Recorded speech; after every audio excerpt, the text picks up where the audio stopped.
El precio de la luz es a veces caminar solo en la oscuridad. Alan Watts. Hay gente que amas, que respetas, que conoces desde hace años, pero están apagando algo en ti. No con maldad, sino con miedo. Miedo a que despiertes y los dejes atrás. Hoy descubres quiénes son. Conoces esa frase, ¿verdad? Tú siempre has sido así. La dicen con una sonrisa, casi con cariño, pero detrás de esas palabras hay una cadena invisible. Están definiendo quién eres basándose en quién fuiste. Y cada vez que intentas cambiar, cada vez que algo nuevo nace en ti, ellos sacan esa fotografía vieja y te la ponen enfrente. Acuérdate cuando hiciste aquello. Tú nunca fuiste de esos. ¿Desde cuándo te interesa esto? No están siendo crueles, están siendo humanos. Porque cuando tú cambias, su mapa mental se rompe. Tenían una idea clara de quién eras, dónde encajabas, qué papel jugabas en su historia. Y ahora llegas diciendo que ya no quieres ese papel, que encontraste otra versión de ti mismo. Eso los descoloca, los asusta, porque si tú puedes cambiar, entonces ellos también deberían poder, pero no quieren. Prefieren la comodidad de ser predecibles. Entonces te recuerdan tus fracasos pasados, te traen anécdotas vergonzosas, te etiquetan con viejas versiones tuyas que ya ni reconoces. Tú eres el gracioso del grupo, tú eres el que nunca termina nada, y poco a poco, sin darte cuenta, empiezas a actuar según esas etiquetas, no porque sean verdad,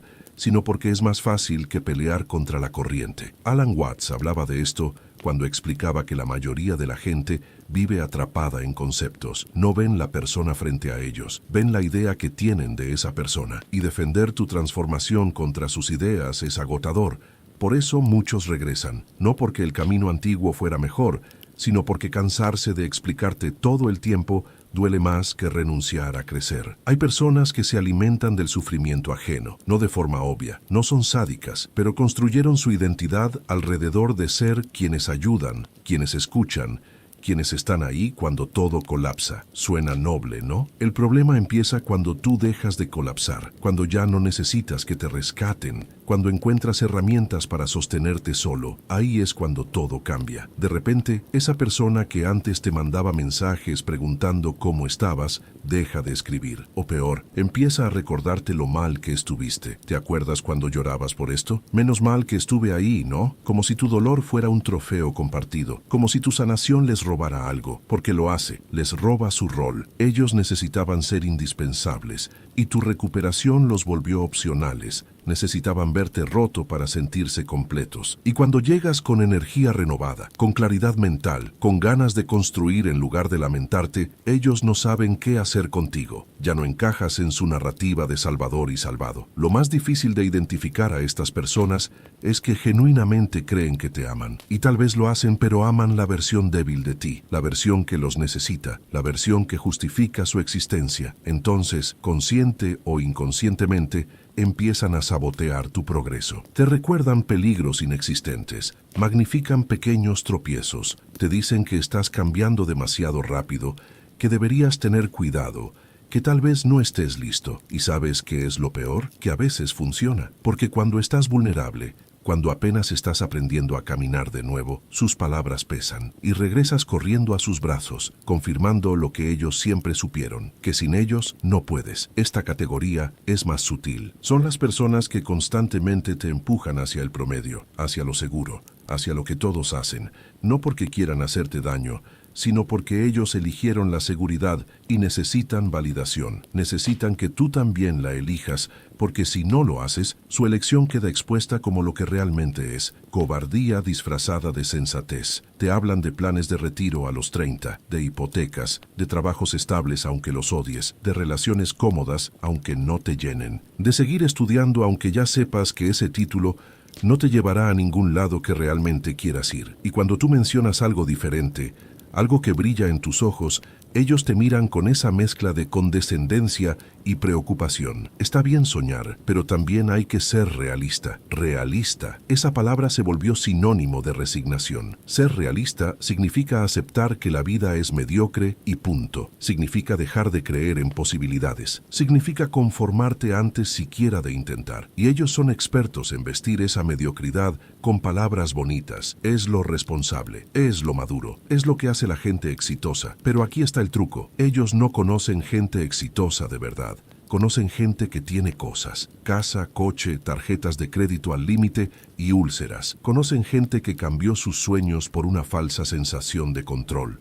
Gente que cada lunes maldice en silencio, pero cada viernes celebra haber sobrevivido otra semana. Eso no es éxito, eso es apenas respirar. Cuando empiezas a despertar, cuando empiezas a preguntarte si tiene que ser así, ellos entran en pánico, porque tu pregunta cuestiona todo su edificio. Entonces duplican los esfuerzos, te bombardean con estadísticas de fracasos, te cuentan historias de gente que lo intentó y perdió todo. Te pintan el riesgo con colores aterradores, mientras ignoran el riesgo silencioso de vivir sin vivir realmente. Estos son los más peligrosos porque operan desde el amor, familia, generalmente, pareja, a veces, amigos de toda la vida que aprendieron a usar tus puntos débiles como palancas.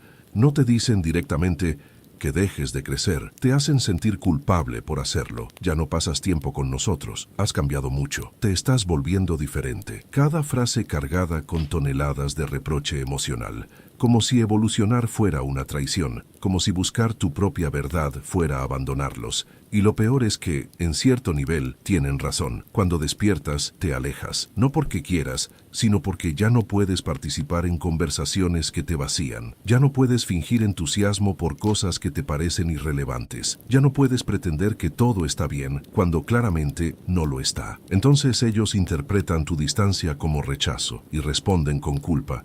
Después de todo lo que hicimos por ti, nosotros siempre estuvimos ahí. ¿Ahora te crees mejor que nosotros? Cada palabra diseñada para hacerte dudar, para hacerte sentir egoísta por priorizarte, para convencerte de que cuidar tu despertar es descuidar tu responsabilidad hacia ellos, y funciona porque todos cargamos cicatrices de abandono. Todos tememos en secreto ser demasiado, ser insoportables, ser dejados atrás. Entonces, cuando alguien que amamos nos acusa de hacerles daño, colapsamos, regresamos, pedimos perdón por atrevernos a crecer, nos hacemos pequeños otra vez para caber en el espacio que ellos nos asignaron. Alan Watts decía que cargar culpa ajena es como intentar nadar con alguien más aferrado a tu espalda. Eventualmente ambos se ahogan, pero ellos no lo ven así. Para ellos, soltarse significa que ya no te importan. No entienden que soltar es la única forma de que ambos sobrevivan. No puedes salvar a quien no quiere nadar por sí mismo. Estas personas no roban tu energía directamente. Roban algo más valioso, tu atención. Llegan con dramas interminables, con crisis diarias, con problemas que nunca resuelven porque en el fondo no quieren resolverlos, quieren audiencia. Y tú, siendo quien eres, les das esa audiencia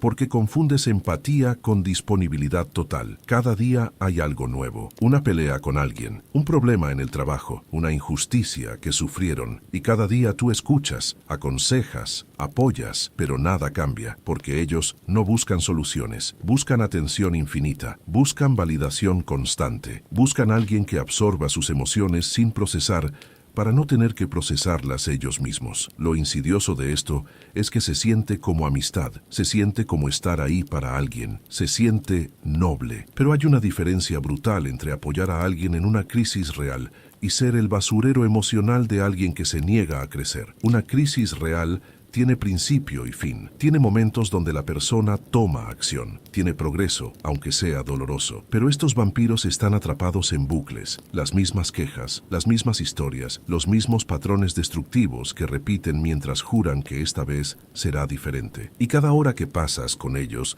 es una hora que no pasas contigo mismo. Cada conversación que los escuchas es una conversación interna que no tienes. Cada problema de ellos que intentas resolver es un paso que no das hacia tu propia evolución. Cuando despiertas, empiezas a notar esto. Empiezas a sentir el peso de estar disponible para todos menos para ti. Empiezas a resentir las llamadas, a evitar los mensajes, y entonces llega la culpa otra vez. Soy mal amigo, soy egoísta, pero no lo eres. Simplemente estás aprendiendo que tu tiempo es sagrado y que regalarlo sin límites no es generosidad, es autodestrucción. Hay personas que construyeron su vida entera sobre reglas, no sus propias reglas, sino las que heredaron, las que les enseñaron, las que todo el mundo sabe que son correctas. Y cuando tú decides cuestionar esas reglas, cuando decides explorar territorios fuera del mapa aprobado, ellos se transforman en jueces, no jueces legales, jueces morales. Te miran con desaprobación cada vez que tomas una decisión que no encaja en su manual de cómo debe vivirse la vida. Te sermonean, te advierten sobre consecuencias terribles que casi nunca llegan, te comparan con otros que hicieron las cosas bien y siempre terminan sugiriendo que estás equivocado y ellos tienen razón. Lo curioso es que si examinas sus vidas, muchas veces descubres frustración disfrazada de virtud. Gente que obedeció todas las reglas y terminó infeliz, pero no puede admitirlo. Entonces defienden esas reglas con ferocidad, porque admitir que son cuestionables significaría admitir que desperdiciaron años siguiéndolas. Es más fácil atacar tu rebeldía que examinar su obediencia. Alan Watts hablaba mucho de esto, de cómo la sociedad crea moldes y luego condena a quien no encaja, de cómo confundimos tradición con verdad, de cómo repetimos patrones sin preguntarnos si tienen sentido. Y estos jueces son los guardianes de esos patrones, no porque les beneficien, sino porque les aterra imaginar que podrían haber vivido diferente. Entonces, cuando tú llegas con preguntas, con dudas, con caminos alternativos, cuando tú dices, ¿y si hay otra forma?, ellos lo interpretan como una amenaza y responden con juicio duro, con rechazo, con distancia emocional. Te hacen sentir que tu búsqueda es una traición a todo lo que compartieron contigo, que cuestionar el sistema es insultarlos a ellos, y tal vez en cierto nivel lo es, porque ellos son parte del sistema, pero tu despertar no es sobre ellos, es sobre ti recuperando el permiso para existir fuera de cajas prefabricadas, para escribir tus propias reglas, para equivocarte espectacularmente si es necesario, pero equivocarte siendo fiel a ti. Estas personas viven en un teatro constante. Todo en sus vidas es actuación. La casa perfecta, el trabajo envidiable, la relación impecable, las fotos sonrientes, los logros compartibles. Pero si miras de cerca, si rasguñas apenas la superficie, descubres que no hay nadie real ahí adentro, solo máscaras apiladas, una sobre otra, hasta que olvidaron quiénes eran sin ellas. Cuando empiezas tu propio camino de autenticidad, cuando empiezas a quitarte tus propias máscaras, ellos se ponen nerviosos, porque tu honestidad expone su mentira. Tu vulnerabilidad hace que su perfección se vea hueca. Tu capacidad de admitir que estás perdido,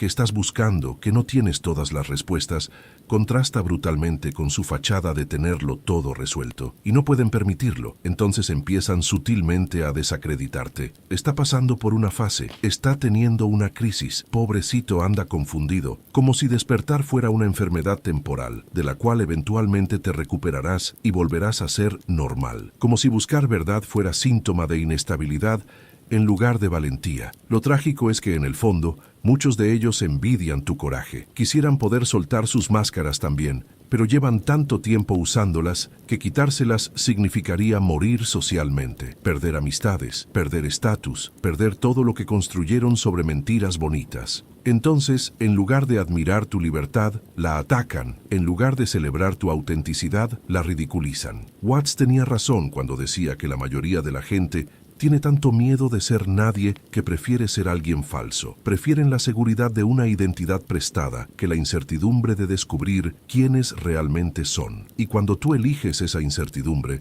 cuando tú eliges la incomodidad de ser real, te vuelves un espejo insoportable para ellos. Conoces a estas personas, son inteligentes, leídas, cultas, pueden citar filósofos, pueden debatir ideas complejas, pueden impresionarte con su capacidad de analizar todo. Pero hay un problema, nunca hacen nada, viven enteramente en sus cabezas, filosofan sobre la vida en lugar de vivirla, teorizan sobre el cambio en lugar de cambiar. Al principio, conversaciones con ellos te estimulan, te hacen pensar, te expanden conceptualmente, pero con el tiempo empiezas a notar un patrón. Todo es abstracto, todo es hipotético, todo es, sería interesante si, pero nunca, lo intenté y esto pasó. Son turistas perpetuos de la existencia, observando desde lejos, comentando, criticando, pero nunca entrando realmente al juego. Y cuando tú decides actuar, cuando tú tomas tus ideas y las llevas al mundo real, con todos los riesgos que eso implica, ellos te observan con esa mezcla de fascinación y condescendencia. Fascinación porque no pueden creer que alguien realmente lo haga. Condescendencia